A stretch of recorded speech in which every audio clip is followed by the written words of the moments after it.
Hey everyone. Tonight, we will explore the most astounding unsolved mysteries of the ancient world. We journey back in time to examine perplexing artifacts and engineering marvels that defy explanation, from lost cities swallowed by the jungle to advanced technologies that seem impossible for their era. These enduring puzzles challenge our understanding of history and reveal just how much of our past remains shrouded in shadow. Like the video if you think this topic is interesting. Subscribe if you want more videos. Also, comment below where are you watching from. I'm reading all comments. You are standing on the Giza Plateau.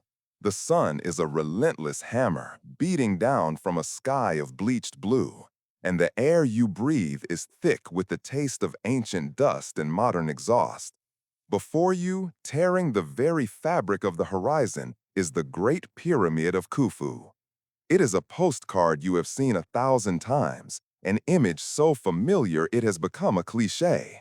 But you are here now, and the reality of it is an assault on your senses, a violation of scale. The sheer size of it scrambles the logic of your mind. Each of the 2.3 million stone blocks that form its colossal body is a monument in itself, a testament to an effort you can barely comprehend. The sound is a low hum of 1,000 tourist conversations, the distant cries of vendors, the soft sigh of the wind as it scours the limestone faces that have endured for 4.5 millennia.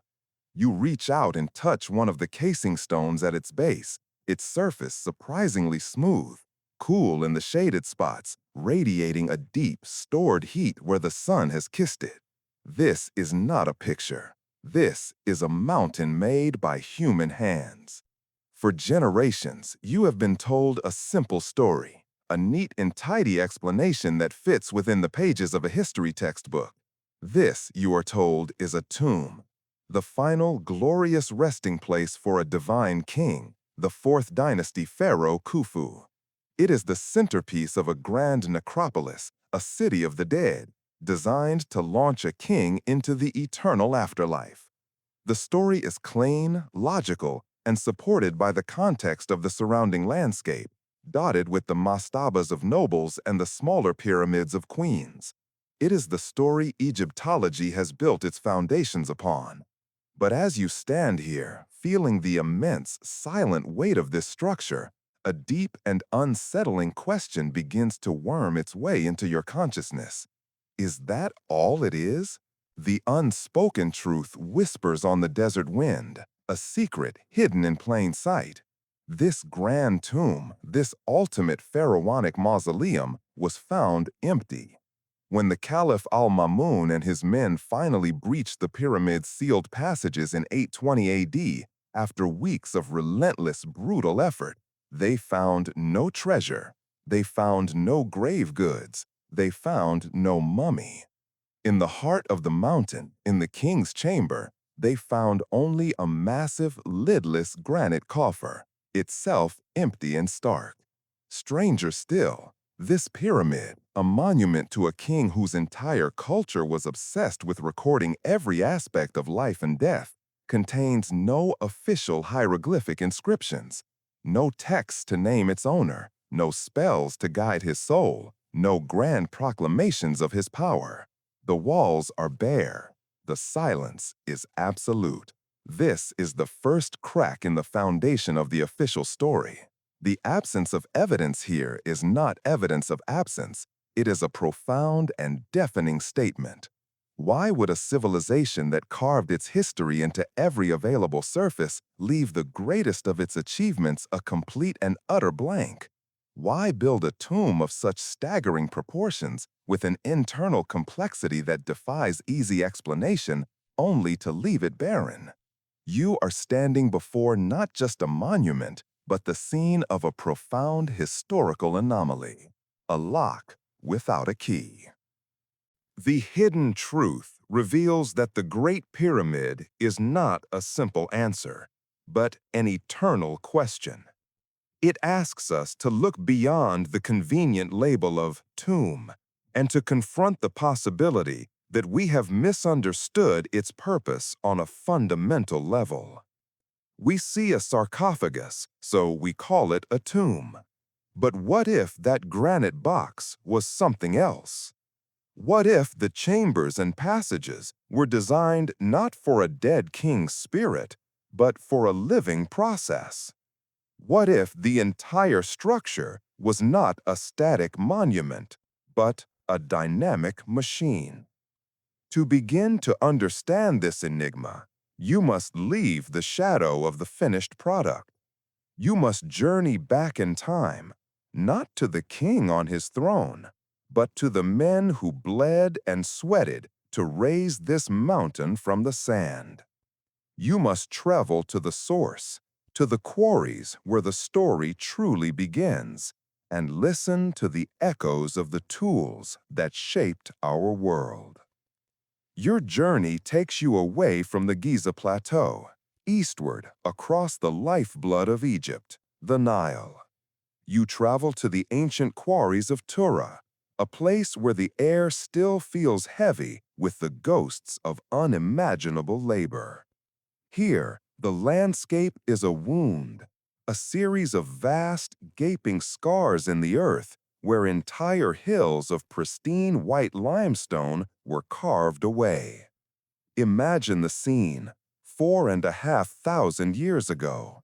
The sun is just as fierce, but the air is not filled with the hum of traffic. It is choked with a fine white powder that cakes your skin, clogs your throat, and turns the world into a hazy, shimmering mirage. The defining sound is the rhythmic, percussive symphony of thousands of dolerite pounders striking copper chisels, a relentless chipping and grinding that never ceases from dawn until dusk. This is not the work of a disorganized rabble. This is a vast industrial operation executed with military precision. For centuries, the popular myth, reinforced by Hollywood epics and biblical tales, has painted a grim picture. We imagine hundreds of thousands of slaves, driven by the crack of the overseer's lash, toiling under brutal conditions, their lives worth less than the stones they moved. We see a monument built on a foundation of human suffering, a testament to the tyranny of a single god-king. It is a powerful and enduring image. It is also almost entirely wrong. The unspoken truth whispers from a discovery made not at Giza, but hundreds of miles away, at a remote spot on the Red Sea coast called Wadi al-Jarf. In 2013, a team of French archaeologists led by Pierre Tallet unearthed a collection of papyri, the oldest ever found in Egypt. Among them was a document that would revolutionize our understanding of the pyramid builders. It was a personal logbook, a journal, kept by a man named Merer. Merer was not a slave. He was a middle-ranking official, an inspector, the proud leader of a team of some 40 elite workmen. His diary, dated to the 27th year of the reign of Pharaoh Khufu, provides an unprecedented first-hand account of the Great Pyramid's construction. Through Merer's meticulous records, you are no longer looking at a faceless workforce. You are looking into the daily life of a professional. You can almost feel the rough texture of the papyrus as he writes, hear the dip of his reed pen into the ink. His entries are precise, logistical, yet deeply human. He records the loading of his boat with massive blocks of fine Tura limestone, the very blocks that would form the pyramid's gleaming white outer casing. He details his route, navigating his vessel, the Ro Shehufu, or the prow of Khufu's two cobras, not just on the Nile, but through a complex system of man-made canals and artificial lakes that brought him to a port constructed right at the foot of the Giza Plateau. This was a feat of hydraulic engineering on a massive scale, a temporary alteration of the landscape itself to serve the grand project. Muir's logs are a testament to a brilliantly organized state. He notes the delivery of rations for his crew. They were not fed scraps.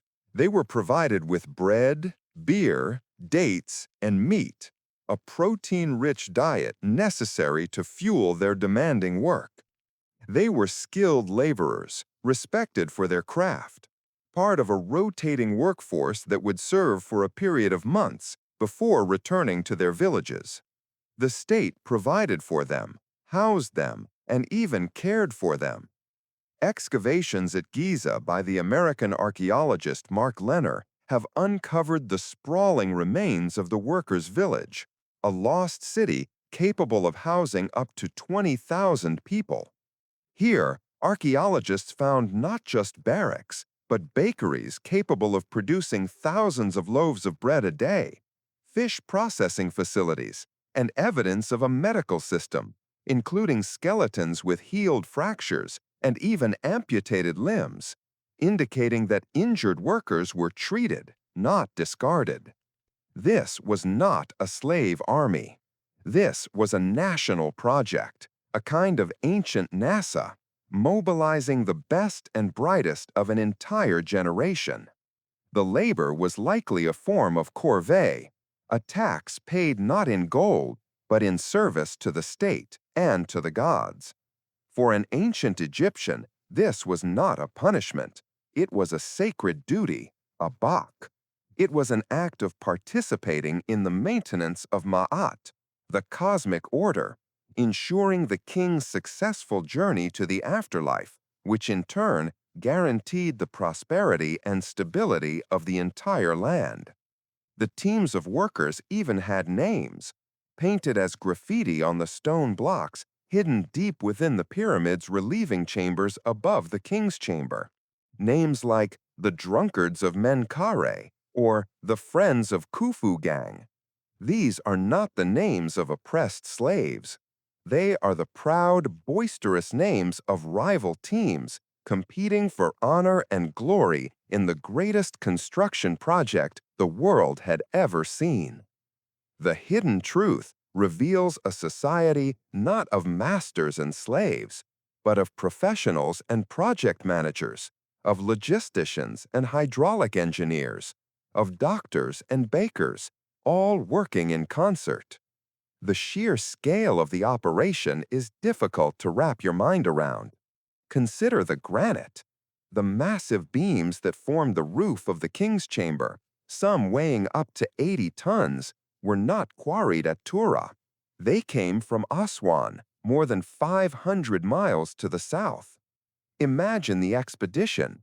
Specialized teams would have had to travel up the Nile, identify the perfect granite seams, and then begin the arduous process of quarrying. They did not have dynamite or diamond-tipped drills. They used a technology of patient, relentless effort.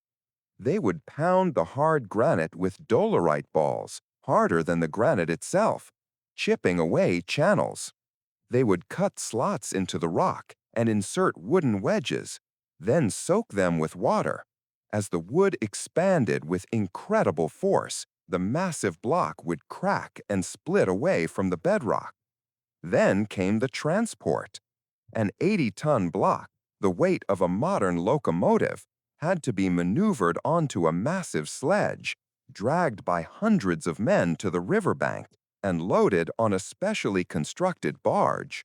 This barge, a colossal vessel, would then have to navigate the Nile for 500 miles, a journey of weeks, timed perfectly to coincide with the annual inundation, the flood season of Akhet, when the waters were high enough to carry such a heavy burden, and to reach the canals leading directly to the Giza port.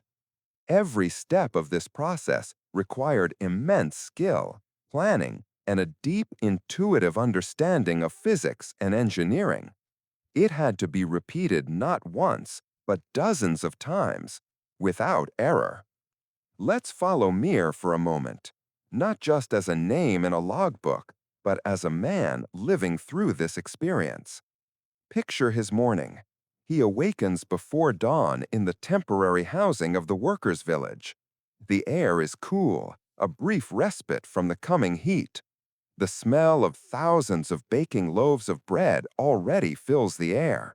He joins his crew of 40 men, the elite of their generation, their bodies hardened by years of this work. They are not just muscle, they are experts in rope work, leverage, and balance. They eat a quick meal of bread and beer, the calorie-rich fuel of the ancient world. Then they head to the port. The port at Giza is a scene of controlled chaos. Dozens of boats like mirrors are arriving, their precious cargo of white limestone from Tura being carefully unloaded. Other barges are bringing in supplies, food, tools, textiles, and the massive granite blocks from the south. Scribes with palettes and reed pens are everywhere, their sharp eyes tracking every delivery, their hands flying across papyrus scrolls, the ancient project managers ensuring the supply chain never breaks. Mirror's job today is to oversee the unloading of his limestone blocks. Each block, weighing about 2.5 tons, the equivalent of a large car, must be moved from the boat to a wooden sledge. You can hear the creak and groan of the wood, the shouts of the men as they coordinate their pull on the thick papyrus ropes. The ground has been prepared, a slick of Nile mud or water poured ahead of the sledge to reduce friction. It is a slow, grinding process. One slip, one moment of inattention could mean a crushed limb or a lost block. But these men are professionals. They move with a practiced rhythm, their chants keeping them in sync. Once the sledge is on the causeway, another team takes over, hauling the block up the gentle slope towards the construction site itself. Mirror watches them go, a sense of pride swelling in his chest. He has delivered his cargo. He has fulfilled his duty to his king and his gods. He returns to his boat, his logbook in hand, and makes his entry for the day. He notes the number of blocks, the time of delivery, the rations received. His handwriting is neat, practiced. He is an educated man, a vital cog in this immense machine. As the sun begins to set, casting the growing shadow of the pyramid across the entire landscape, he and his crew will eat again, share stories, and rest. Tomorrow, they will make the journey back to Tura to do it all over again. This is their life, a cycle of immense effort and profound purpose. This is the human engine that built the pyramid, an engine of skilled, well-fed, and motivated professionals, organized with a level of logistical brilliance that would not be seen again for thousands of years. The mystery of the pyramid, then, is not just how it was built, but why this incredible human and material capital was expended. To understand that, you must move from the hands that built it to the mind that conceived it. You must try to enter the world of the architect, the grand visionary who orchestrated this symphony of stone and stars. You are now standing in the cool, imagined halls of the royal court at Memphis, the ancient capital of Egypt. The air is thick with the scent of incense and lotus blossoms. Officials in crisp white linen kilts move with a quiet sense of purpose. Here, in the heart of the kingdom's power, decisions are made that shape the lives of millions. And it is here that you will meet the man widely considered to be the architect of the Great Pyramid. Hemiunu, vizier to Pharaoh Khufu, his title, overseer of all royal works. A life-size statue of him, discovered in his own grand tomb near the pyramid, survives to this day. It shows a man of substance and authority, his features realistic, his gaze intelligent and unflinching. He is not a king, but he is a master of the material world, the man who would translate his pharaoh's divine ambition into physical reality. To look at the Great Pyramid is to look into the mind of Himeyunu, and what you find there is a staggering intellect, a mastery of mathematics, astronomy, and engineering that shatters our preconceptions of the ancient world. The pyramid is not just a pile of stones, however large. It is a mathematical and astronomical codex, a message written in the language of geometry and celestial alignment. Its precision is breathtaking, and it begins with its placement on the earth. The pyramid is aligned to the four cardinal directions, north, south, east, west, with an accuracy that is almost unbelievable. Its average error is just over 3 minutes of arc, or 1/15th of a single degree. For perspective, this is a level of precision that would challenge surveyors even with modern compasses and theodolites. Hemiyunu and his team had no such instruments. So how did they achieve it? They looked to the stars. The most likely method, known as the circumpolar star method, involved tracking the rising and setting of a star in the northern sky. By bisecting the angle between its rising and setting points, they could find true north with incredible accuracy.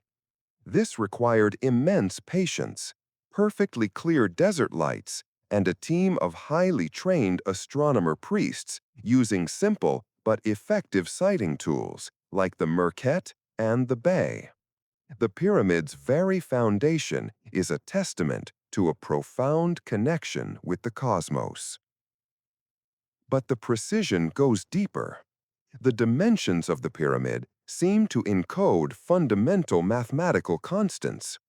If you take the height of the pyramid and multiply it by 2 times pi, you get its perimeter. This relationship is so accurate that it seems impossible to be a coincidence. Did the ancient Egyptians know the value of pi to such a degree of accuracy, thousands of years before it was supposedly calculated by the Greeks? The official explanation is that they achieved this by chance, simply by using a standard measurement where the height was 280 royal cubits and the base was 440 royal cubits. The ratio of these numbers happens to approximate pi. But can we dismiss such a profound geometric harmony as a mere accident? The mystery deepens when you consider another mathematical constant, the golden ratio, or phi, approximately 1.618. This ratio, found throughout nature in the patterns of shells, flowers, and even human DNA, is considered a fundamental building block of universal design. In the Great Pyramid, the ratio of the surface area of its four faces to the area of its base is almost phi. Furthermore, the ratio of the slant height of the pyramid to half the length of its base is also phi. Again, coincidence? Or was the architect deliberately incorporating these universal constants into the design, creating a structure that was in perfect harmony with the mathematical laws of the cosmos? The unspoken truth whispers of a lost science, a sacred geometry known to the initiated elite of the Old Kingdom. This was not just architecture. It was a form of magic, an attempt to build a heaven on earth, a structure that resonated with the very fabric of creation. This knowledge was likely taught and preserved in institutions known as the Per Ankh, or the House of Life. These were not just libraries or scripturiums. They were centers of learning, universities of the ancient world, where scribes, priests, doctors, and architects were trained in the sacred sciences. Here, mathematics, medicine, astronomy, and theology were not separate disciplines. They were all part of a unified understanding of the universe. Hemiunu would have been a graduate of such an institution, a master of its secrets. The celestial connections of the pyramid are perhaps its most famous and debated feature. In the 1980s, the author and engineer Robert Bauval proposed what became known as the Orion correlation theory. He noted that the layout of the three pyramids on the Giza Plateau, Khufu's, Khafre's, and Menkaure's, seemed to mirror the layout of the three stars in Orion's belt. Not only that, but the relative brightness of the stars matched the relative size of the pyramids. The theory goes further. Due to the astronomical phenomenon known as the precession of the equinoxes, the slow wobble of the Earth's axis over a 26,000-year cycle, the stars appear to slowly shift their position in the sky over centuries. Bauval calculated that the Giza pyramids had their most perfect alignment with Orion's belt around the year 10,500 BC.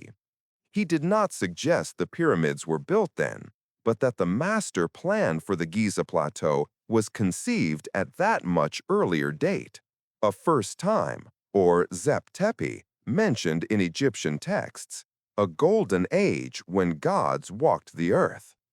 This theory is, of course, highly controversial and rejected by mainstream Egyptology. But it points to a deeper mystery embedded within the pyramid's very stones, the internal shafts. For centuries, the narrow, square shafts leading out from the king's and queen's chambers were thought to be ventilation shafts. But this makes little sense. Why would a sealed tomb for a dead king need ventilation? And why were they sealed at both ends? In the 1960s, the astronomer Virginia Trimble calculated that these shafts were not random. They were precisely angled to point to specific stars as they would have appeared in the sky around 2500 BC. The southern shaft of the Kin's chamber pointed directly at Alnitak, the brightest star in Orion's belt, the celestial embodiment of the god Osiris, ruler of the afterlife. The northern shaft pointed to Thuban, a star in the constellation Draco, which at that time was the pole star, the unchanging, eternal center of the northern sky. The shafts from the Queen's chamber had similar alignments, with the southern one pointing to Sirius, the star of the goddess Isis, Osiris's consort, and the northern one pointing to the Little Dipper. The hidden truth reveals that the pyramid was not just a monument on the ground. It was a map of the heavens. It was a machine designed to facilitate the pharaoh's soul journey. These were not ventilation shafts. They were soul shafts, star shafts, channels through which the king's spirit could ascend from his granite tomb and take his place among the circumpolar stars, the indestructibles, to become one with Osiris and rule the heavens for eternity. This was the ultimate purpose of the Egyptian state religion, the ultimate goal of the Pyramid Project. It was a resurrection machine, an architectural prayer, a technological means to achieve a spiritual end. But even this profound explanation does not account for all the pyramid's anomalies. To truly confront the enigma, you must leave the world of blueprints and star charts. You must venture into the dark, claustrophobic reality of the structure itself. You must walk its passages, feel the oppressive weight of its stone, and stand in its silent, resonant heart.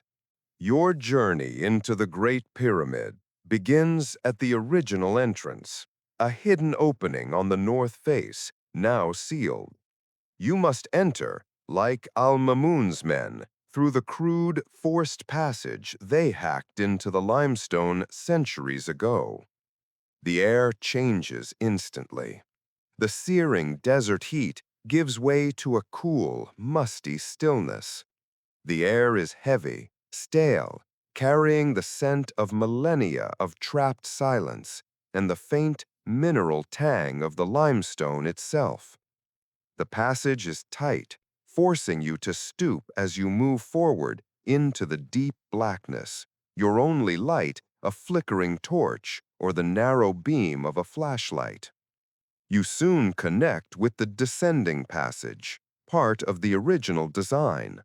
It is a perfectly straight, narrow corridor, less than 4 feet high and 4 feet wide, plunging down into the bedrock at a precise angle of 26 degrees. The floor is smooth, but scored with lines to provide footing. The craftsmanship is impeccable. As you descend deeper into the earth, a primal claustrophobic feeling begins to set in. The weight of the 6 million tons of stone above you is a palpable presence, a physical pressure on your senses. The only sound is the scuff of your own feet and the echo of your ragged breath.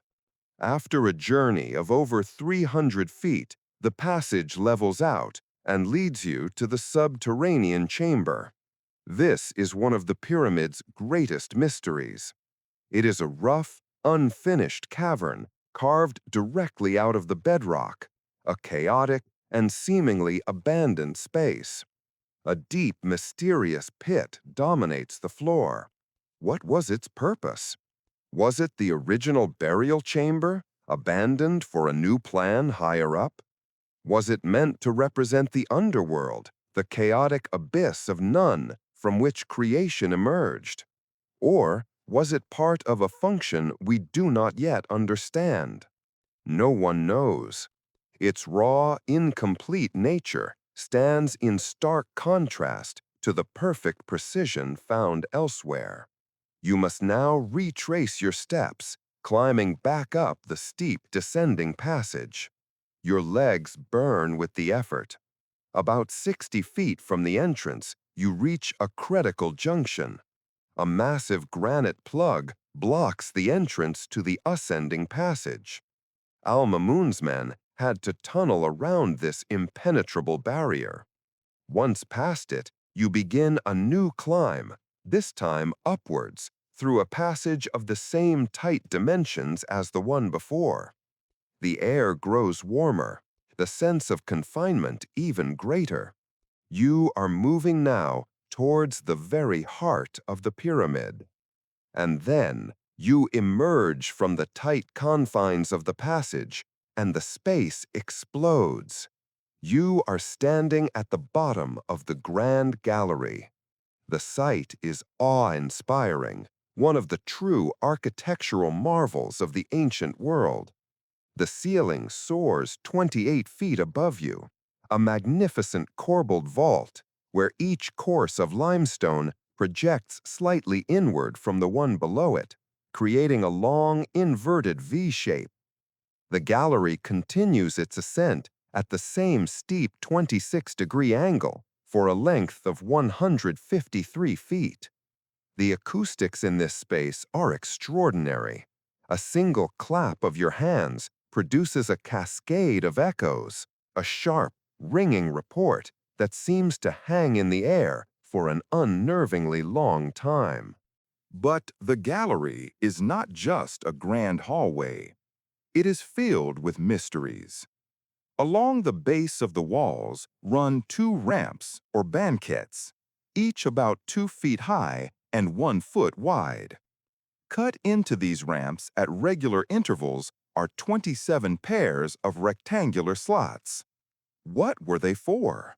Were they sockets for wooden beams or posts? Did they hold statues? Or were they part of some complex mechanism? Running down the center of the floor is a channel or trench, the same width as the ascending and descending passages. The entire structure seems designed for a purpose, a process, not simply for passage. Theories abound. Was it a symbolic ramp to the heavens? Some engineers, like Jean-Pierre Houdin, have proposed it was part of a sophisticated internal construction system housing a trolley and counterweight system used to haul the massive granite blocks up to the king's chamber. Others, like the engineer Christopher Dunn, have suggested a more radical purpose, that the gallery was a giant resonance chamber designed to convert tectonic vibrations from the Earth into airborne sound energy. The slots, he argues, held acoustic resonators. The purpose of this energy? That is a question that leads to even more profound mysteries. Before you reach the king's chamber, there is another detour. A low horizontal passage leads to the so-called Queen's Chamber. The name is a misnomer given by early Arab explorers. It was never intended for a queen. This chamber is located precisely on the pyramid's central east-west axis. Its walls are of fine white limestone, and it has a high gabled roof. A strange niche-like structure is carved into its eastern wall. It is from this chamber that two of the mysterious star shafts originate. It was in one of these, the southern shaft, that a robotic camera sent by the German engineer Rudolf Gantenbrink in 1993 made a startling discovery. After traveling some 200 feet up the narrow shaft, the robot was stopped by a small limestone door, complete with two copper handles or pins. This was the first time a sealed door had been found inside the pyramid. What lay behind it? In 2002, a new robot drilled a small hole through the door, only to find a small, empty space and another, rougher door behind it. The mystery only deepened. Were these doors symbolic gates to the afterlife? Or were they part of a forgotten electrical or mechanical system, the copper pins acting as contacts or conductors? The questions hang in the silent, still air of the chamber. You return to the Grand Gallery and complete your climb. At the top, you must pass through a low antechamber, a space that once contained a series of massive granite portcullis slabs, a final impenetrable barrier to protect the main chamber. And then you step into the Sanctum Sanctorum, the king's chamber. The transition is jarring. The cool white limestone of the rest of the pyramid gives way to the deep reddish-brown of polished Aswan granite. The entire chamber, floor, walls, and ceiling is constructed from this incredibly hard igneous rock. The room is a perfect double square in its dimensions, a masterpiece of precise stonework. The joints between the massive blocks are so fine you can barely slip a piece of paper between them. The air here feels different, heavy, charged with a strange energy. The acoustics are even more remarkable than in the Grand Gallery. If you hum at a certain frequency, the entire chamber begins to vibrate, the sound amplifying until it feels as if the very stones are alive. A deep, resonant hum that you feel in your bones, in the core of your being. And in the center of this resonant box sits the only object in the entire pyramid, the granite coffer. It is massive, carved from a single block of granite. It is also slightly too large to fit through the passage leading into the chamber, which means it must have been placed here as the chamber was being built. The pyramid literally constructed around it. This fact alone challenges the idea of it being a last-minute coffin for the king. It was an integral part of the chamber's original design. As you look at its stark, empty form, The official story feels more inadequate than ever. A sarcophagus for a body that was never there. A treasure chest with no treasure.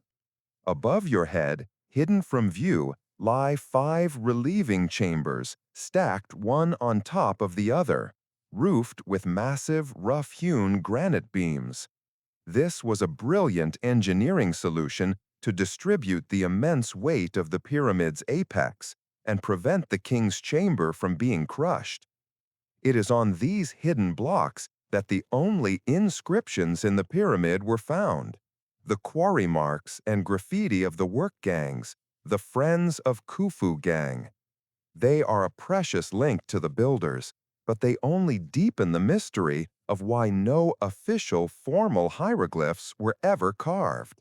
The king's chamber is the ultimate dead end, the final, silent statement of the pyramid's original builders. For centuries, it seemed this was where the mystery would end. But in the 21st century, a new technology has allowed us to peer through the stone and has revealed that the pyramid has not yet given up all its secrets. In 2017, the Scan Pyramids Project, an international team of scientists, used a technique called muography. Muons are subatomic particles created when cosmic rays hit the Earth's atmosphere.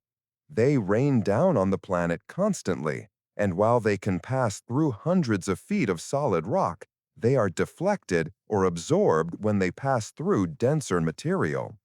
By placing muon detectors inside and around the pyramid, scientists could create a kind of X-ray of its internal structure, mapping out areas of solid stone versus areas of empty space. The results were astonishing. They confirmed the known chambers and passages, but they also revealed something completely new and unexpected. High above the Grand Gallery, located in one of the most structurally significant parts of the pyramid, they found a massive, previously unknown void. This void, dubbed the Big Void, or the Scan Pyramid's Big Void, is at least 100 feet long and has a cross-section similar to the Grand Gallery itself. Its purpose is a complete mystery. The hidden truth reveals that our map of the Great Pyramid is still incomplete. We are like explorers who have found the ground floor of a skyscraper, unaware of the hidden levels above. What is this void? Is it a structural feature designed to relieve stress on the Grand Gallery, much like the chambers above the King's Chamber? Is it a hidden construction passage, an internal ramp left sealed within the masonry? Or is it the most tantalizing possibility of all, a secret, hidden chamber, perhaps the true burial chamber of Khufu, still sealed, still containing its treasures, waiting to be discovered?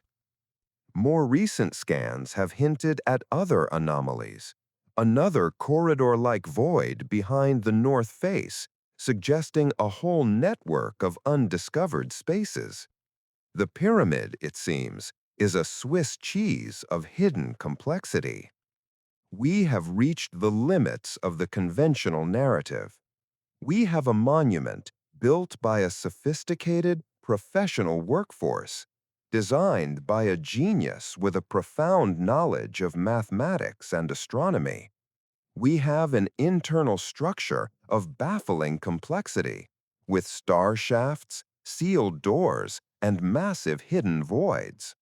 And at its heart, we have a resonant granite chamber with an empty stone box. The official story, that this was all just a tomb for a dead king, feels increasingly fragile, a threadbare cloak thrown over a mystery of immense proportions.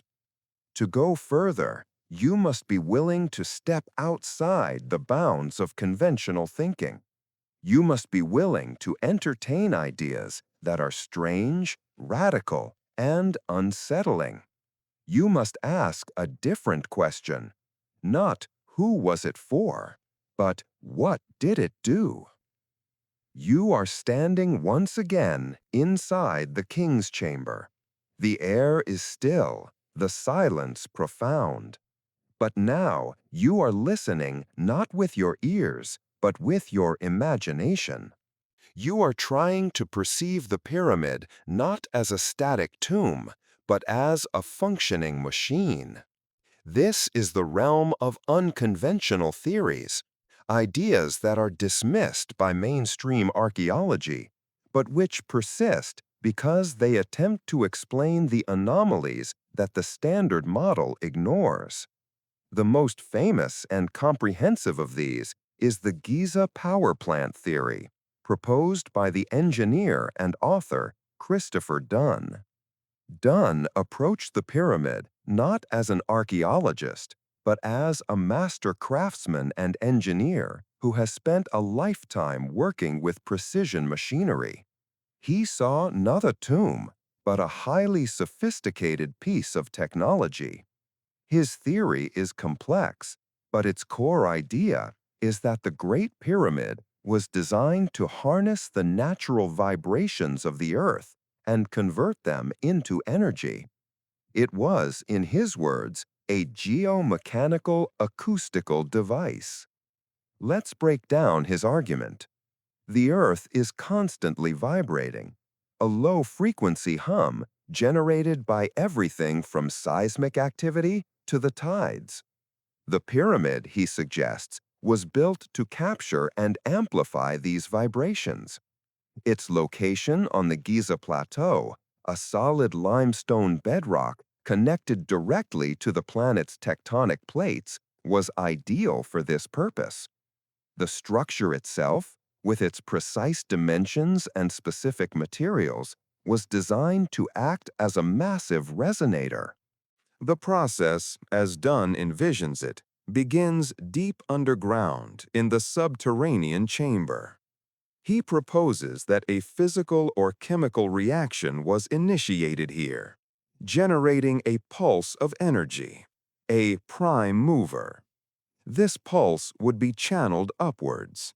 The pyramid's internal passages would then act as waveguides. But the key to the machine was the Grand Gallery. Dunn argues that the slots in the ramps held a series of 27 acoustic resonators, perhaps made of wood or metal, each tuned to a specific frequency. As the energy pulse from below traveled up the gallery, it would cause these resonators to vibrate sympathetically, creating a powerful airborne sound wave. This sound energy would then be focused and directed into the king's chamber. And this is where the unique properties of the Aswan granite become critical. Granite is composed of about 55% quartz crystal. Quartz has a property known as piezoelectricity. This means that when you put it under mechanical stress, like compressing it or subjecting it to intense vibration, it generates an electrical voltage. The king's chamber, Dunn argues, was a massive piezoelectric transducer. The intense sound energy pouring in from the grand gallery would cause the granite box to vibrate, converting the acoustic energy into electromagnetic energy, microwaves. The empty granite coffer in the center of the room was the collection point, the heart of the transducer. The microwaves generated would fill the chamber. The northern star shaft, which Dunn notes is made of a different type of limestone and has different properties, would then act as a waveguide, beaming this energy out of the pyramid for use. What use? Perhaps for wireless power, for advanced machining, or for communication. The southern shaft, he suggests, was an input, a conduit for a stimulating energy source, perhaps a hydrogen gas mixture, to enhance the reaction. It is a wild, fantastic theory. It sounds like science fiction. And yet, It provides a functional explanation for many of the pyramid's strangest features. It explains the acoustic properties of the chambers. It gives a purpose to the Grand Gallery's slots and the King's Chamber's granite construction. It explains why the coffer was an integral part of the design, not a mere coffin. It even offers a potential reason for the chemical stains found in the Queen's Chamber and the scorch marks on the ceiling of the King's Chamber. Is it true?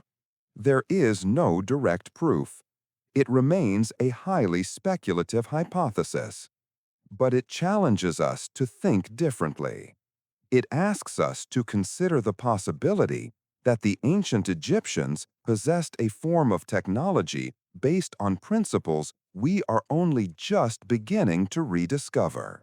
A technology of harmonics, resonance, and vibration. Other theories explore similar lines of thought. Some have proposed the pyramid was a massive water pump, part of a continent-spanning irrigation system, using the power of resonance to move water. The passages and chambers, in this view, were part of a complex hydraulic machine. Others see it as a giant musical instrument, designed to create sounds for ritual and ceremonial purposes, altering the consciousness of those within it. The pyramid as a center for initiation, where adepts would undergo a symbolic death and rebirth in the granite coffer, the resonant frequencies of the chamber facilitating a transcendent experience. The unspoken truth whispers that function follows form. The form of the Great Pyramid, its materials, its dimensions, its internal layout, is not the form of a tomb. It is the form of a machine. We may not understand the science behind that machine. We may have lost the user's manual. But the evidence of its design is written in every stone. The builders of the pyramid were not primitive people. They were the inheritors of a long tradition of scientific and spiritual knowledge. Is it so impossible to believe that their science was simply different from our own? That they understood forces and energies that our modern mechanistic worldview has overlooked? You are standing once again on the Giza Plateau, the sun now low in the sky, painting the pyramids in hues of orange and gold. The crowds have thinned, and a measure of peace has returned to the ancient landscape. The Great Pyramid no longer looks like a simple triangle against the sky. It looks like a question mark. You have journeyed through its history, through its construction, through its very heart. You have peeled back the layers of myth and dogma, and you are left with a profound and unsettling enigma. The hidden truth reveals that the greatest mystery of the Great Pyramid is not how it was built, but what we have forgotten. The structure stands as a silent, eroding testament to a lost chapter in human history, a peak of knowledge and capability that was somehow erased from our collective memory. Hemiyunu's genius mirrors professionalism, the astronomical precision, the resonant chambers, the hidden voids. They all point to a civilization with a depth of understanding that we are only now, with our most advanced technology, beginning to appreciate. What happened to this knowledge? Why did the pyramid building age end so abruptly after the Fourth Dynasty? Why were later pyramids so inferior in their construction, pale imitations of the Giza masterpieces? It is as if a master blueprint was used and then lost, as if a generation of masters died without passing on their secrets. The Great Pyramid of Giza is the first and greatest of the ancient world's unsolved mysteries because it challenges the very narrative of human progress. The story we tell ourselves is one of a linear, upward climb, from primitive beginnings to our current technological peak. But the pyramid suggests that this story is wrong. It suggests that history is not a straight line, but a series of peaks and valleys, of golden ages and dark ages, of knowledge gained and knowledge lost. It stands as a warning that civilizations, no matter how great, can fall, and their wisdom can vanish into the sands of time. As you turn to leave, the first stars begin to appear in the darkening sky. Orion, the celestial hunter, begins his nightly ascent, his belt of 3 stars a familiar, comforting sight. You look from the stars to the 3 pyramids on the plateau, their dark silhouettes mirroring the constellation above. The connection feels ancient, profound, and undeniable. What was the ultimate purpose of this grand project? Was it a tomb, a temple, a power plant, a stargate, an almanac in stone, a message to the future? Perhaps it was all of these things, and more. The final, unspoken truth may be that the pyramid's purpose is to endure, to outlast the memory of its creators, to stand as an eternal challenge to all future generations. It is a monument to the boundless potential of human consciousness when it is focused on a single, transcendent goal. It forces us to ask not only what they knew, but what we have chosen to forget. It is the ultimate cold case, a 4,500-year-old mystery that still holds the power to humble us, to inspire us, and to remind us that the past is not a dead and buried thing. It is a living presence, filled with secrets that are still waiting to be unlocked. And the Great Pyramid is only the beginning. Across the globe, from the windswept plains of England to the sun-scorched deserts of Peru, other monuments stand as silent witnesses to other lost worlds, each with its own impossible story to tell. Our journey into the enigma of the ancient world has just begun. Now, leave the memory of the pyramid behind. Let the scent of sun-baked limestone and Nile water fade from your senses. Our journey continues, not through a landscape of sand and scorching sun, but into a realm of perpetual damp, of rolling green hills shrouded in a low-hanging mist that clings to you like a second skin. You are standing on the Salisbury Plain in Wiltshire, England. The air is cool and heavy, carrying the scent of wet earth and sheep wool.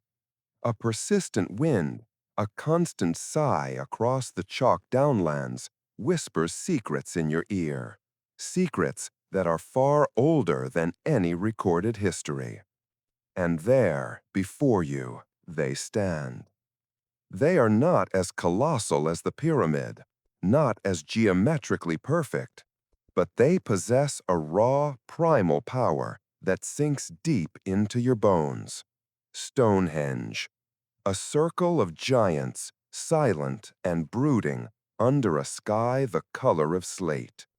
Popular culture has painted a vivid picture for you. You see robed druids with flowing white beards, acolytes of a mystical Celtic religion, performing arcane rituals at sunrise. You hear the name of Merlin, the wizard of Arthurian legend, who supposedly conjured these stones into place with a flick of his wrist. It's a romantic, compelling image. But it is a lie, a comforting fiction layered over a truth that is far more complex, far more challenging, and infinitely more profound. The Druids were a real and fascinating Iron Age priesthood, but they came at least 1,000 years after the last great stones were raised here. Their connection to Stonehenge is a fantasy, an 18th century invention by antiquarians trying to weave a familiar story around an utterly alien monument. The unspoken truth whispers on that relentless wind. To understand this place, you must strip away the folklore. You must forget the wizards and the popular myths. You must travel back, much further back, to a time before the Celts, before iron, before writing, a time when Britain was an island of scattered tribes, emerging from the long twilight of the Stone Age into the dawn of a new world. The people who built this were not wizards. They were farmers and herders, engineers and astronomers, priests and pilgrims. And the mystery of what they did here and why is greater than any legend. To begin to unravel it, you must leave the stone circle itself and walk 2 miles to the northeast to a place called Durrington Walls. Here, nestled in a bend of the River Avon, archaeologists have unearthed one of the largest Neolithic settlements in all of Northern Europe. This was not just a construction camp. This was a thriving community, a bustling hub of activity that was the living, breathing heart of the Stonehenge project. Close your eyes. You can almost smell the wood smoke from 100 hearths, a thick, pungent haze that would have hung low in the damp air. You can hear the clamor of daily life, the barking of dogs, the laughter of children, the rhythmic thud of stone axes on timber, the lowing of cattle. This is where the builders lived. And thanks to the meticulous work of Professor Mike Parker Pearson and the Stonehenge Riverside Project, we can walk among their ghosts. You are not in a city of stone. The houses here were made of wood, with circular walls of wattle and daub and conical thatched roofs. Inside, a central hearth would have provided warmth and a place to cook, its fire casting flickering shadows on the faces of a family huddled together against the chill of a winter's night. Their lives were dictated by the seasons. They wore clothing stitched from animal hides and perhaps woven from flax. They worked the land, tended their herds, and crafted tools from flint, bone, and antler. But this was no simple farming village. The scale of activity here was immense. Excavations have revealed a veritable mountain of discarded animal bones, over 100,000 of them. And the story they tell is astonishing. The overwhelming majority, nearly 90%, are from pigs. And forensic analysis reveals these pigs were not raised locally.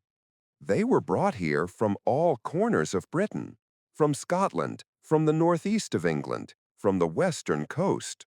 Furthermore, they were almost all slaughtered at around 9 months of age. This timing is crucial. A pig born in the spring is 9 months old in midwinter. The hidden truth reveals itself not in the stones, but in the scraps of a feast. Darrington Walls was the site of massive, organized festivals timed to coincide with the winter solstice. This was a gathering place, a prehistoric party town where thousands of people converged to feast, to celebrate, and to work. They came together for a common purpose, a shared project of immense spiritual significance. They weren't slaves, toiling under the lash of a tyrannical king. The evidence suggests they were willing participants in a sacred endeavor. They were building a monument, yes, but in doing so, they were also building a society. The very act of construction, of dragging stones and feasting together, was a ritual of unification, forging a common identity among disparate tribes. Now, With the echoes of that bustling community in your mind, return to the silent circle of stones. Look at them again, not as a magical creation, but as the product of immense human effort, of calloused hands and aching backs. The engineering of Stonehenge is a mystery in its own right, a masterpiece of Neolithic ingenuity. The monument is composed of two primary types of stone, and their origins tell a story of two incredible journeys. First, there are the larger stones, the iconic uprights and lintels of the outer circle and the central trilithons. These are sarsen stones, a type of silicified sandstone of incredible hardness. They weigh, on average, 25 tons each, with the largest tipping the scales at over 40 tons. For centuries, their origin was a puzzle, but recent chemical analysis has pinpointed their source, a place called West Woods, about 16 miles north of Stonehenge. 16 miles may not sound like much, but imagine the task. You are a Neolithic engineer. Your tools are stone mauls, antler picks, and levers made of wood. You must somehow quarry a block of stone the size of a bus, then transport it across a landscape of rolling hills and marshy valleys without the aid of the wheel or metal tools. It would have required a massive, coordinated workforce, hundreds of people straining on ropes made of plant fiber or leather, dragging the colossal stone on a wooden sledge. Perhaps they laid a track of rollers in front of it, a slow, painstaking process. Every foot of progress would have been a victory. It was a brutal, physically demanding task that would have taken weeks, perhaps months, for each individual stone. And once the Sarsens arrived at the site, the work had only just begun. Look closely at the tops of the uprights and the undersides of the lintels that still balance precariously above them. You can see something remarkable. The builders carved protruding bumps called tenons on the uprights and corresponding holes called mortices into the lintels. They locked together like pieces of a giant's Lego set. They also carved tongue and groove joints to link the lintels of the outer circle together into a stable ring. This is a sophisticated woodworking technique. To see it applied to 40-ton blocks of stone is simply staggering. These were not primitive people piling rocks on top of each other. They were master craftsmen, applying a deep, generational knowledge of engineering to their sacred task. They weren't just building a structure, they were sculpting it, shaping the hardest of stone with a precision that is difficult to comprehend. They intended it to last for eternity. But as incredible as the journey of the Sarzens was, it pales in comparison to the story of the other stones. Dotted among the gray giants are smaller, darker stones, almost bluish-black when wet. These are the blue stones. They weigh a mere 2 to 5 tons each, but their story is one of the greatest marvels of the ancient world. For decades, geologists knew they were not local. They are a mix of dolerite, rhyolite, and volcanic ash. And in the 1920s, their precise origin was traced to a specific set of rocky outcrops in the Preseli Hills of Pembrokeshire in western Wales. Take a moment to absorb that. You are looking at stones that were quarried and transported over 180 miles across land and sea, 500 years before the Sarzens were even raised. An older, sacred circle, dismantled and brought on an impossible pilgrimage. Why? What power did these specific stones hold that justified such an extraordinary effort? The unspoken truth whispers of a devotion that borders on obsession. The journey is a subject of intense debate among archaeologists. How did they do it? The overland route would have been treacherous, across mountains and through dense forests. A more likely theory involves a combination of land and water transport. The stones were likely dragged on sledges from the quarries down to the coast, loaded onto massive rafts or a flotilla of dugout canoes, and then navigated through the treacherous waters of the Bristol Channel. From there, they would have entered the River Avon to be hauled upstream towards the Salisbury Plain. It was a perilous expedition. Imagine the scene. A fleet of primitive boats, each carrying a multi-ton block of sacred stone, navigating the second highest tides in the world. They would have battled storms, currents, and the sheer dead weight of their cargo. Many attempts must have ended in disaster, with precious stones and precious lives lost to the depths. And yet, they persisted. They brought at least 80 of these stones all the way from the mountains of Wales to this chalky plain in the heart of southern England. This was not a logistical decision. It was an act of faith, a monumental testament to the power of a belief system we can no longer access. And then there is the altar stone, the greenish sandstone block that lies at the very heart of the monument. For years, it was assumed to have come from Wales with the bluestones. But a groundbreaking discovery in 2024 revealed a truth even more astonishing. Its chemical signature matches not Wales, but a location in northeastern Scotland, over 500 miles away. The hidden truth reveals a project of truly national, even international scope. Stonehenge was not the work of one tribe. It was a collaborative venture, a pan-British cathedral that drew stones, people, and ideas from every corner of the island. It was a monument of unification, a physical embodiment of a shared spiritual landscape. The very act of bringing these different stones together from such distant ancestral homelands was a powerful political and social statement. It was a declaration of community, a symbol of peace and cooperation in a world we often imagine as brutal and tribal. So we have a sense of who built it and how. But the greatest question remains, why?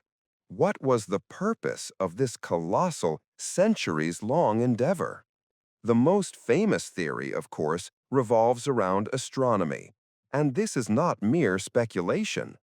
The evidence is written into the very architecture of the monument. Stand in the center of the circle and look northeast.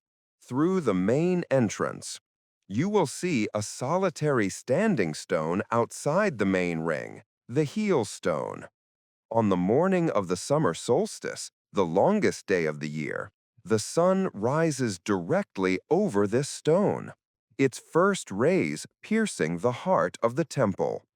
Turn 180 degrees, and on the winter solstice, the shortest day of the year, the sun sets perfectly between the uprights of the tallest central trilithon. These alignments are deliberate and precise.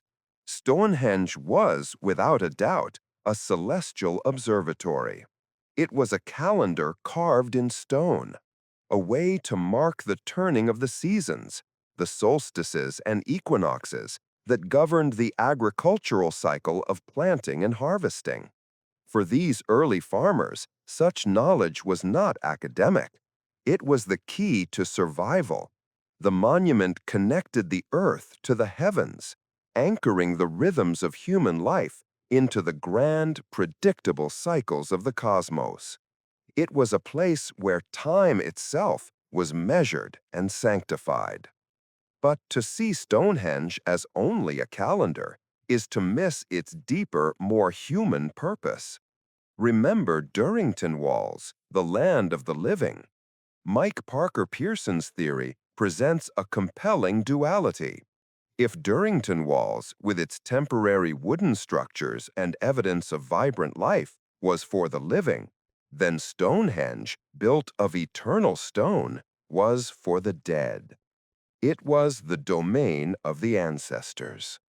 The archaeological evidence strongly supports this.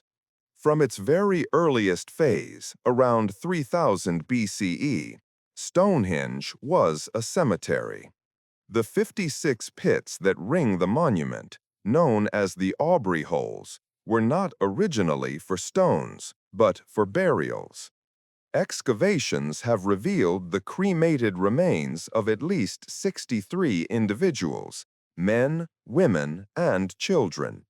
This was a place for the honored dead, a final resting place for a ruling dynasty or a priestly elite.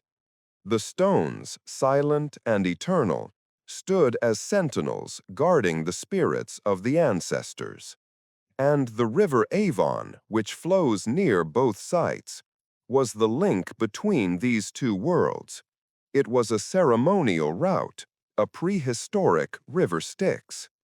Imagine a funeral procession. A body is carried from the land of the living at Durrington Walls down to the riverbank. It is placed in a boat and floated downstream on a final journey towards the domain of the ancestors. As it approaches Stonehenge, the procession moves from the river onto a ceremonial path known as the Avenue, which leads directly to the entrance of the stone circle. The journey from life to death, from the temporary world of wood to the eternal world of stone, is made manifest in the landscape itself. The unspoken truth whispers that Stonehenge was not just about watching the sun. It was about connecting with the eternal. It was a place where the boundary between the world of the living and the realm of the spirits was thin, where communication with the ancestors was possible. The solstices were likely the most important times for these rituals, moments when the cosmic gateways were open. The midwinter sunset, in particular, would have been a profoundly significant event. As the world descended into the darkness and cold of winter, the people gathered at Stonehenge to watch the sun die and to perform the rituals that would ensure its rebirth, and with it, the rebirth of the world in the spring. It was a temple dedicated to the endless cycle of death and regeneration. But there is another layer to this mystery, a layer that transforms our understanding of the ancient world.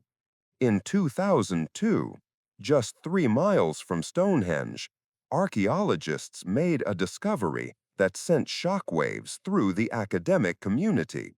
It was the grave of a man who died around 2300 BCE, during the time the Sarsen stones were being erected. He was buried with an astonishing collection of artifacts, over 100 objects in total. Among them were flint arrowheads, pottery vessels of a style known as beaker, 2 copper knives, and, most remarkably, a pair of small gold ornaments. These are the oldest gold objects ever found in Britain. This was clearly a person of immense importance, a chieftain, a prince, a high priest. He was dubbed the Amesbury Archer. But the most stunning revelation was yet to come. Scientists conducted an isotope analysis on the enamel of his teeth. The chemical signature of the water you drink as a child becomes locked into your growing teeth, creating a permanent record of the geology of your homeland. The archer's teeth told an impossible story. He had not grown up on the chalky plains of Britain. He had spent his childhood in the foothills of the Alps, in what is now Switzerland or Austria. Let that sink in. At the height of Stonehenge's construction, A powerful man traveled over 500 miles across the English Channel and across Britain to this specific spot on the Salisbury Plain. He was not an invader. He was buried with reverence, his grave a treasure trove of new technologies like metalworking that he may have brought with him. Near his grave, another burial was found, that of a younger man who was clearly related to him. The isotope analysis of his teeth showed he had grown up locally. The archer was an immigrant, a founder, who had made a new life here at the center of the world. The hidden truth reveals a world that was far more interconnected than we ever imagined. Stonehenge was not some isolated monument built by primitive islanders. In 2300 BCE, it was an international center of religious and cultural importance, a place of pilgrimage that drew people from across Europe. It was the St. Peter's Basilica, or the Mecca of its day. People undertook perilous journeys to come here, to witness its ceremonies, perhaps to be buried in its sacred soil. They brought with them new ideas, new technologies, and new bloodlines. This was a dynamic, cosmopolitan hub, a melting pot of the ancient world. The archer was not alone. The grave of the Boscombe Bowmen, a collective burial of 7 individuals from the same period, revealed a family group who had migrated from Wales, perhaps even escorting the Bluestones from their ancestral home. The recent discovery of the altar stone's Scottish origin adds yet another thread to this intricate tapestry of movement. This was a place built by and for the entire island of Britain and beyond. And why did they come? What did they seek here? The astronomical alignments and ancestral worship are clearly part of the answer, but there may be another, more personal reason. A clue lies in the human remains found buried at Stonehenge and in the surrounding landscape. A disproportionate number of them show signs of severe, debilitating injury or illness.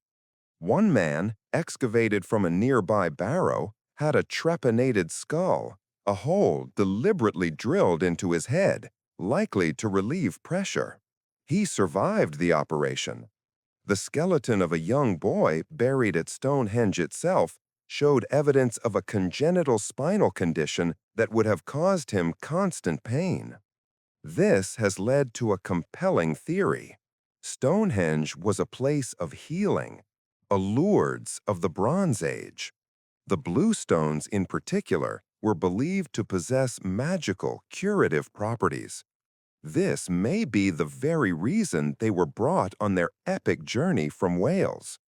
Local folklore in the Preseli Hills, recorded centuries ago, speaks of the sacred springs near the Bluestone quarries having healing powers. Perhaps the Neolithic people believed the stones themselves absorbed this power. Imagine you are sick, or a loved one is suffering from a terrible affliction. You would undertake a pilgrimage to the one place in the world where you might find a cure. You would travel for weeks or months to reach the great temple on the Salisbury Plain, to be in the presence of the magical Bluestones, to have the priests perform their rituals and channel the healing energies of the earth and the heavens. For some, it may have worked. For others, their journey ended here, and they were laid to rest in the sacred ground, their final hope to be healed in the afterlife. This adds a layer of profound human pathos to the monument. It was not just a cold stone computer for tracking stars. It was a place of hope and desperation, of suffering and solace. It was a hospital for the soul. And what of the ceremonies themselves? With no written records, we are left to speculate, to piece together clues from the silent stones. Consider another, more esoteric possibility. Recent research has focused on the acoustic properties of the monument. The blue stones, when struck, ring with a clear, metallic, or bell-like tone. They are, in effect, giant lithophones. The circle of sarsens, meanwhile, creates a strange and powerful soundscape. It amplifies sounds from within, creating echoes and reverberations, while blocking out noises from the outside world. Step inside the circle and imagine a ritual in progress. The air is thick with the smoke of a sacred fire. A priest strikes one of the blue stones with a hammerstone, and a resonant, ringing tone fills the air. Another stone is struck, then another, creating a complex, percussive melody. Chanting begins, the voices of the participants swirling and echoing off the massive sarsens, creating a disorienting, trance-inducing wall of sound.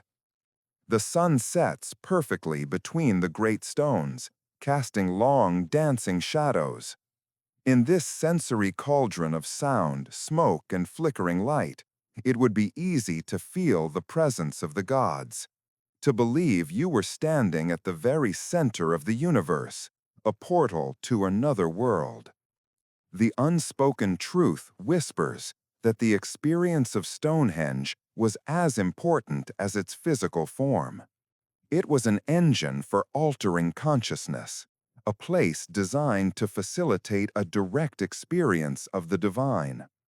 The astronomy, the ancestry, the healing, the sound, they were all part of an integrated system of belief, a complex theology that we can only glimpse in tantalizing fragments. So, what is the final answer to the riddle of Stonehenge?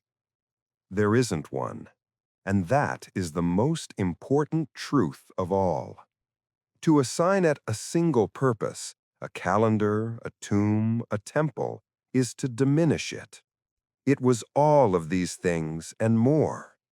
It was a machine for measuring the cosmos, a parliament for the ancestors, a hospital for the sick, a symbol of unity, a theater for ritual, and a pilgrimage site for a continent. Its meaning was layered, evolving over the 1,500 years of its construction and use.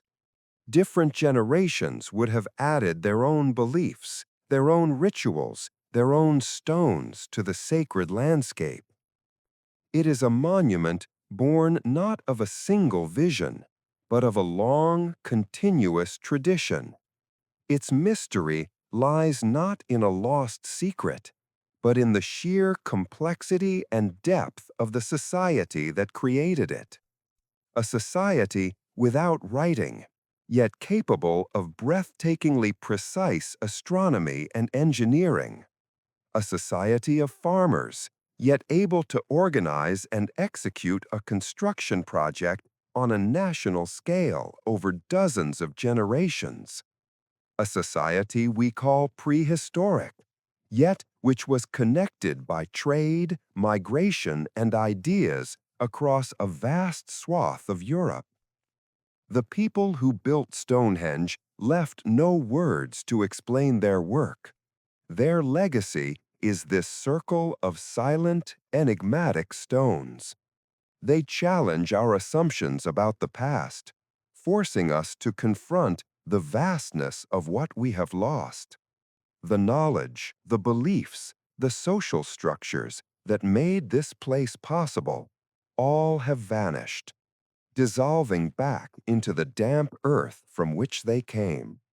All that remains is the monument itself, a question mark in the landscape, a permanent echo of a forgotten world. As you turn to leave, the ever-present wind picks up, swirling around the great stones. It seems to carry on its currents the fragmented voices of those who stood here 4,000 years ago. Their chants and prayers long since faded into silence. The stones remain, indifferent to our questions, guarding their secrets with an unassailable patience. They have seen empires rise and fall, languages born and die. They are a humbling reminder of the fragility of our own knowledge, the thin veneer of history we have stretched over the deep, dark abyss of time. The mystery of Stonehenge is not simply about how ancient people moved big rocks. It's about the staggering ambition of the human spirit, the universal need to understand our place in the cosmos, to connect with something larger than ourselves, and to leave a mark that will outlast us. From this temple of stone, built to commune with the ancestors and the stars, our journey now takes us to a very different landscape. We leave the cool green hills of Britain and travel to a place of suffocating heat and blinding sun, a place where the earth itself has been turned into a vast canvas, not for a circle to be seen by those on the ground, but for a message of impossible scale, a message etched across the desert floor, intended not for human eyes, but for powerful, unseen forces in the sky above. We travel now to the arid plains of Peru to confront the enigma of the Nazca Lines. Your feet leave the damp, green earth of the Salisbury Plain. The scent of rain-soaked chalk and ancient grass fades, replaced by something altogether different. The air grows thin, dry, and hot.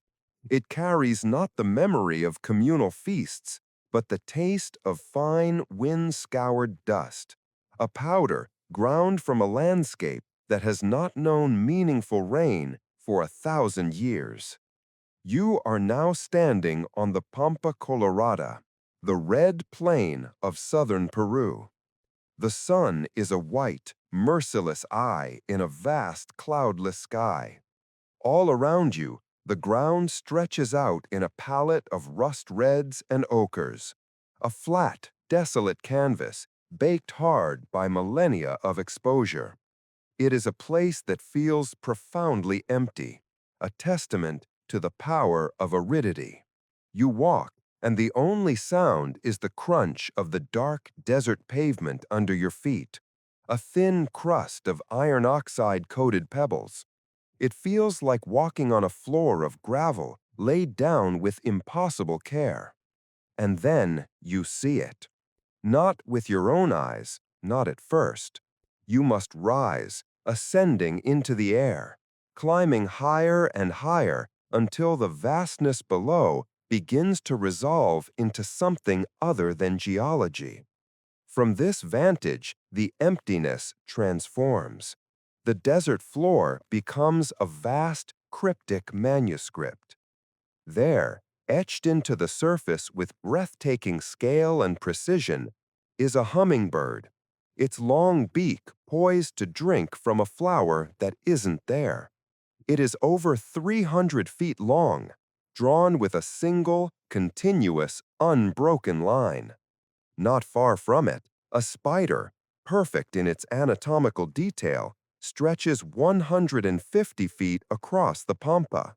A condor, with a wingspan of 440 feet, seems to soar over the baked earth. There are monkeys with spiraling tails, lizards, pelicans, and hundreds upon hundreds of perfectly straight lines, some running parallel, some converging, others forming vast trapezoids and triangles that defy any terrestrial purpose. This is the mystery of the Nazca Lines.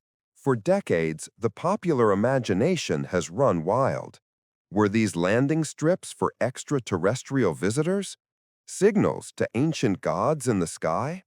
The crude early theories feel almost comforting in their simplicity, attributing this wonder to forces beyond our comprehension. It is easier to believe in ancient astronauts than to face the far more unsettling and human truth of what this landscape represents. To understand, you must look not to the sky, but to the ground, and to the people who walked here. The lines were not made with advanced technology. They were created with a profound simplicity that is, in itself, a form of genius. The Nazca people, living between 500 BCE and 500 CE, used simple tools, wooden stakes to mark out points, long lengths of rope to ensure their lines were straight. They created these giant figures, or geoglyphs, by simply removing the top layer of dark reddish-brown pebbles to reveal the lighter yellowish-gray sand beneath.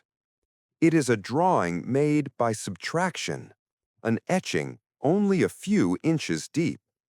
The reason it has survived for 2,000 years is the region's unique climate. It is one of the driest places on Earth, with almost no wind or rain to erode these delicate markings. The desert itself is the curator of its own museum. But why? Why expend generations of effort on art that no one, save for the gods, could ever fully appreciate from a single vantage point? The clues are not in the lines themselves, but in the culture that created them. Archaeologists have excavated the nearby ceremonial center of Kawachi, a vast complex of adobe pyramids and plazas that was the religious and political heart of the Nazca world. Here, they find pottery decorated with the very same motifs you see etched on the desert floor. And they find something else, something more disturbing. They find ritually prepared trophy heads. These are not the brutal spoils of conventional warfare. Each head was meticulously prepared. A hole was drilled in the forehead. The lips were pinned shut with cactus spines, and a rope was threaded through for carrying. These were powerful religious objects, central to a belief system obsessed with one thing above all else: fertility. In a land where water is life, the Nazca cosmology was a desperate plea for agricultural survival. The unspoken truth whispers from the parched earth itself. The Nazca lines were not meant to be seen from above as a single image. They were meant to be walked. They are ceremonial pathways, immense outdoor temples designed for ritual processions. Imagine it, a line of priests adorned in vibrant textiles, walking the outline of the great spider, chanting prayers, making offerings, their path dictated by the sacred geometry laid out before them. The straight lines, as archaeoastronomers like Anthony Avini have shown, often point not to stars, but to something far more important: sources of water, the distant mountains where the rivers that fed their valleys were born.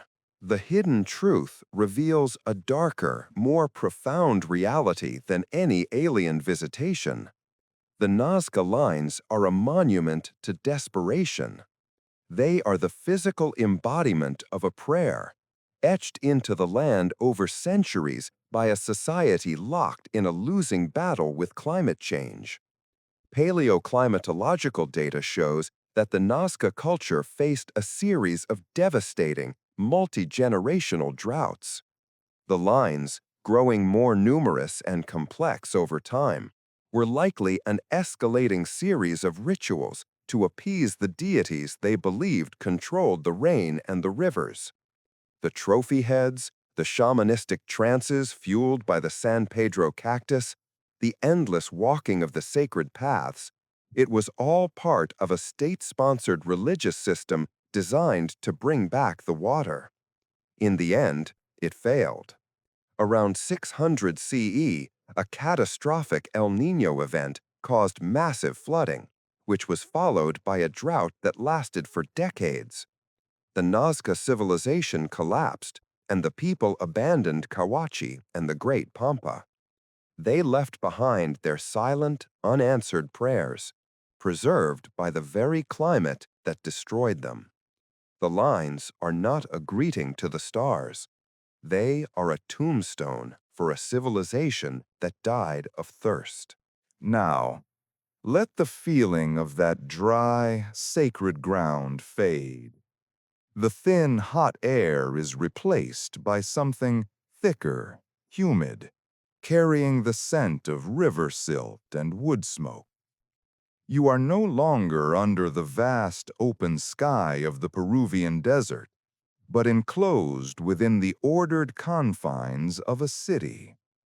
The ground beneath your feet is no longer rock and sand, but smooth, precisely laid, kiln-fired brick.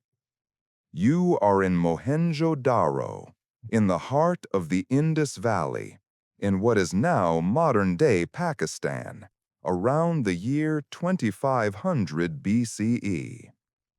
And the first thing that strikes you is the silence. Not a literal silence, for this was a bustling metropolis of 40,000 people. You can almost hear the low murmur of commerce, the chatter of voices in a language you cannot comprehend, the distant clang of a coppersmith's hammer. No, this is a silence in the historical record, a silence in the stone. You are standing in a city that is in every way the equal of its contemporaries in Egypt and Mesopotamia, yet it feels profoundly different. Look around you. The streets are laid out in a perfect grid, some over 30 feet wide, all oriented to the cardinal directions.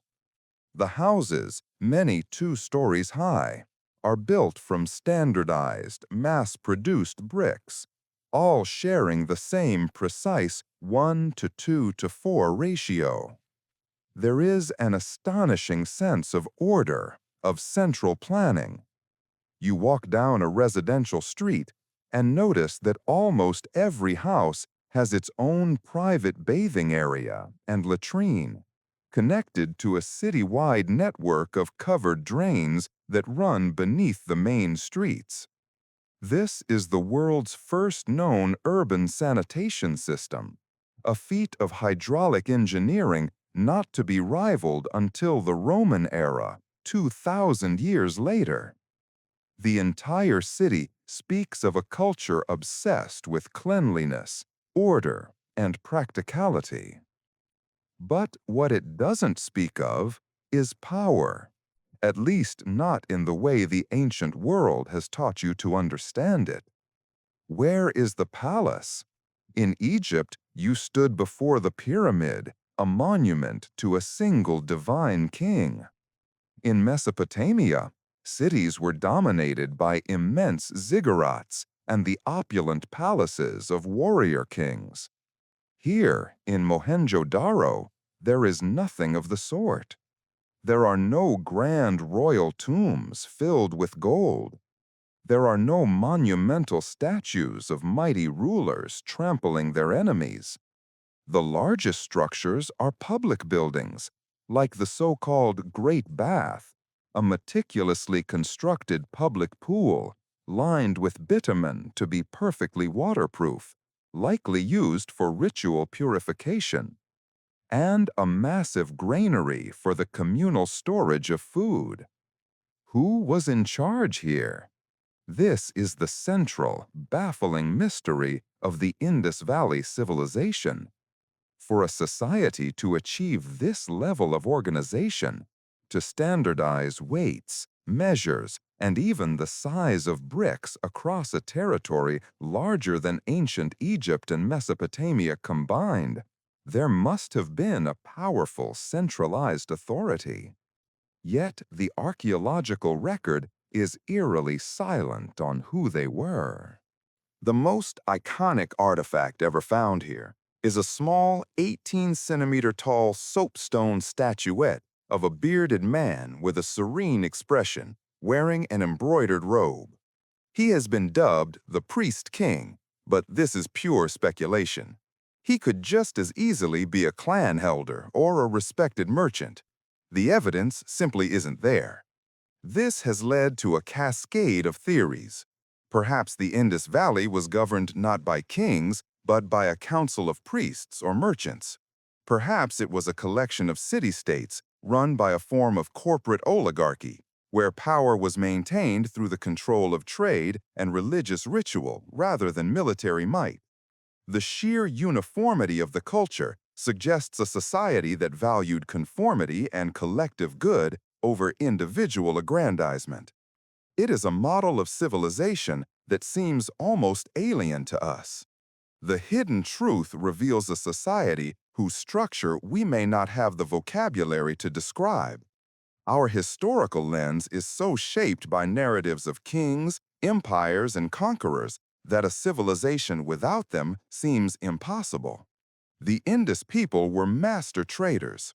Their distinctive seals, intricately carved with animals and a still undeciphered script, have been found as far away as the Persian Gulf. Their economy was based on agriculture and sophisticated craft, producing beautiful pottery, jewelry, and cotton textiles. Perhaps their power was economic, their hierarchy based on wealth and commercial influence. Perhaps their ideology of power was simply different, not projected through colossal monuments to individuals, but expressed in the quiet efficiency of a well-drained street, a standardized weight, and a full granary, an ideology of order. The key to this entire mystery, the Rosetta Stone for this lost world, lies in the elegant script found on those thousands of tiny seals. Over 400 unique symbols have been identified, but the inscriptions are frustratingly short, averaging just 5 characters. Despite a century of effort by the world's finest linguists and cryptographers, it remains stubbornly silent. Without it, we cannot know their names, their gods, their history, or the structure of their society. We are like deaf men in a library, surrounded by books we can never read. And then, around 1900 BCE, this marvel of urban planning began to fade. The great cities were gradually abandoned. The script disappeared. The standardized weights were no longer used. The great civilization dissolved. For decades, the theory was a violent invasion by so-called Aryan tribes from the north, a dramatic, conflict-based end championed by archaeologists like Mortimer Wheeler. He found a few scattered skeletons in the upper layers of Mohenjo-Daro and declared them victims of a final massacre. But the unspoken truth whispers a more insidious and familiar story. Modern analysis of those skeletons shows no evidence of a single violent event. Many show signs of disease like leprosy and tuberculosis. The real culprit, as revealed in the analysis of Himalayan cave stalagmites and ancient pollen, was the same force that doomed the Nazca: climate change. A weakening of the summer monsoons led to prolonged, severe droughts. The mighty Ghaggar Hakra River, which fed many of the Indus cities, dried up. The Indus River itself shifted its course. For a civilization built on agricultural surplus, this was a death sentence. The decline was not a sudden collapse, but a slow, agonizing withdrawal. The population moved east to smaller, more rural settlements. The great cities, with their brilliant engineering and enigmatic social structure, were left to the wind and the dust, their secrets locked away forever. Their story is a chilling reminder that even the most organized and sophisticated societies are ultimately at the mercy of their environment. Let the image of the silent, brick-lined streets dissolve. You are no longer on land, but deep beneath the waves of the Aegean Sea. The water is a cold, dark blue, and the only sound is the gentle hiss of your own breathing. The sunlight struggles to pierce the depths, filtering down in hazy, shifting columns. Below you, on the seabed off the coast of the Greek island of Antikythera, lies the ghostly skeleton of a Roman-era shipwreck, its timbers long since consumed, its cargo scattered and encrusted by 2,000 years of marine life. Sponge divers first stumbled upon this wreck in the year 1900. In the chaotic salvage that followed, they brought up magnificent bronze and marble statues, jewelry, and glassware, the typical cargo of a Roman vessel carrying looted or purchased treasures from the Greek world back to the heart of the burgeoning empire. And among the treasures, they brought up a corroded, calcified lump of bronze, about the size of a large dictionary, which was dismissed as little more than a piece of rock or scrap metal. It was sent to the National Archaeological Museum in Athens and, for a time, forgotten. Months later, a piece of the concretion broke off, revealing something impossible. The glint of a gear wheel, its teeth cut with a watchmaker's precision. This was the beginning of the unraveling of the single most astonishing technological artifact ever recovered from the ancient world, the Antikythera mechanism. For decades, scholars struggled to understand it. Early X-rays were inconclusive. The device was a puzzle box, its secrets locked inside by layers of corrosion. It was not until the 21st century, with the advent of high-resolution X-ray tomography and advanced surface imaging, that the true, mind-boggling complexity of the mechanism was revealed. What you are looking at, in its reconstructed form, is nothing less than an ancient analog computer. Housed in a wooden case with bronze doors covered in inscriptions, a user's manual of over 2,000 characters, was a system of at least 37 interlocking bronze gears. By turning a hand crank on the side, a user could predict the future. The front dial displayed the positions of the sun and the moon against the zodiac, as well as the 5 planets known to the Greeks. The back dials predicted lunar and solar eclipses with stunning accuracy, based on Babylonian astronomical cycles like the 223-month Saros cycle. It even had a dial that tracked the 4-year cycle of the Pan-Hellenic Games, including the Olympics, because for the Greeks, the great festivals were an essential part of their calendar. This device is a mechanical cosmos. It models the heavens as the Greeks understood them, with a sophistication that simply should not exist. Consider one detail. The ancient astronomers knew that the moon appears to speed up and slow down in its orbit around the Earth.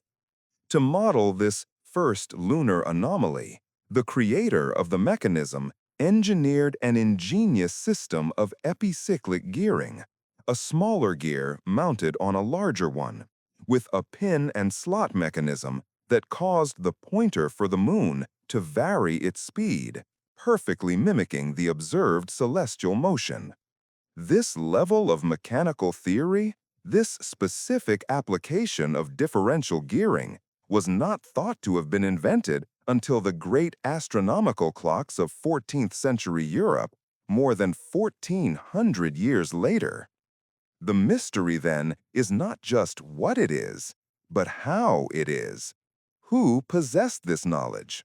What school of engineering, what tradition of craftsmanship could produce such a thing around 1500 BCE and then vanish so completely from the historical record that its existence was considered impossible? There are no other surviving examples, no texts that describe its construction in detail.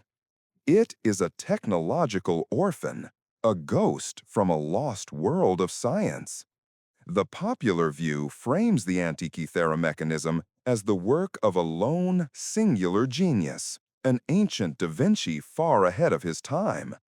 But the hidden truth reveals something far more significant. The mechanism is not an anomaly. It is a survivor.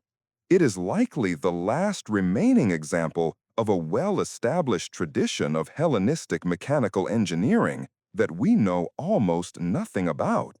We have hints of it in the writings of figures like Archimedes of Syracuse and the astronomer Hipparchus of Rhodes, whose theories are mathematically encoded in the gear trains. Rhodes, a center for astronomy and mechanics, is the leading candidate for its place of origin. The mechanism was not a research tool for an astronomer. The inscriptions reveal it to be more of an educational device, a prestigious display piece for a wealthy patron to demonstrate the beautiful clockwork order of the cosmos as understood by Greek science. It was a philosophical instrument as much as a scientific one. So what happened to this tradition? Why did this knowledge die? The answer lies in the context of its discovery. It was found on a Roman shipwreck. The 1st century BCE was a time of violent upheaval as Rome conquered the Hellenistic kingdoms of the eastern Mediterranean. The sack of cities like Athens, Syracuse, and Corinth saw the systematic looting of Greek treasures and the death or enslavement of its artisans and scientists. The mechanism was part of this westward flow of intellectual capital, a trophy on its way to a Roman villa before a storm sent it to the bottom of the sea. The unspoken truth whispers of a catastrophic loss of knowledge. The fall of the Hellenistic world and the rise of Rome, with its focus on more practical engineering and military technology, likely broke the chain of transmission for this highly specialized theoretical craft. The tradition withered. The workshops that built these devices were destroyed or repurposed. The masters died without passing on their skills.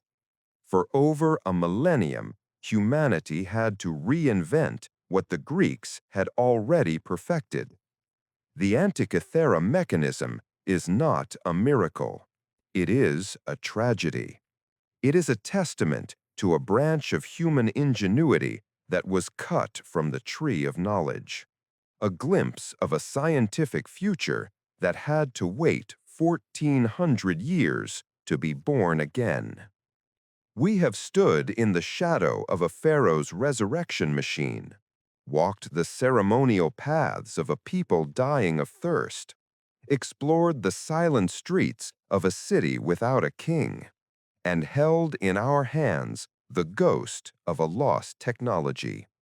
The Great Pyramid, Stonehenge, the Nazca Lines, Mohenjo-Daro, the Antikythera mechanism. 5 mysteries, 5 windows into worlds that challenge our every assumption about the past. We search for answers, for the hidden levers of their construction, for the secret purposes behind their existence. We look for simple solutions, for alien intervention or lost magic, because the reality is far more complex and far more humbling. The final crucial truth that these mysteries reveal is not an answer, but a question that hangs over all of human history. The unspoken truth is that our story is not the triumphant linear march of progress we so often imagine it to be. It is not a straight line ascending from primitive beginnings to our own enlightened age. The hidden truth reveals a far more fractured and fragile narrative. Human history is a story of forgotten peaks, of soaring intellectual and cultural achievements that were reached and then lost. It is a history of broken traditions and dead-end branches on the tree of knowledge. The builders of the Great Pyramid and Stonehenge possessed a mastery of logistics, social organization, and practical engineering on a scale that remains staggering. The people of the Indus Valley created a model of urban life and social order that was unique in the ancient world, an experiment in civilization that simply vanished. The Nazca poured their entire culture into a desperate artistic communion with their environment, a language we can no longer speak. and the Greek engineers who built the Antikythera mechanism reached a level of mechanical sophistication that would not be seen again until the Renaissance. These were not isolated quirks. They were the products of entire systems of knowledge built up over generations, systems that were then erased. They were erased by climate change, by conquest, by the burning of libraries and the breaking of apprenticeships. They were erased by the simple, relentless friction of time, which grinds all things to dust. These mysteries are the scars left behind by those losses.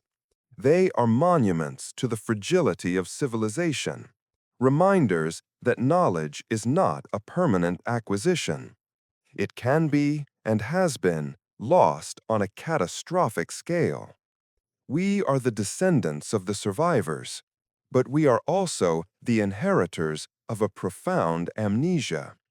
We stand on a peak of our own, surrounded by the ghosts of other peaks, other possible futures that were still born. So when you look at these ancient enigmas, what should you feel? Not the smug certainty of a puzzle solved, nor the fanciful thrill of an alien encounter. You should feel a sense of profound humility. You should feel the weight of all that has been forgotten. And you should feel a sense of awe. Awe at the incredible, recurring power of human ingenuity.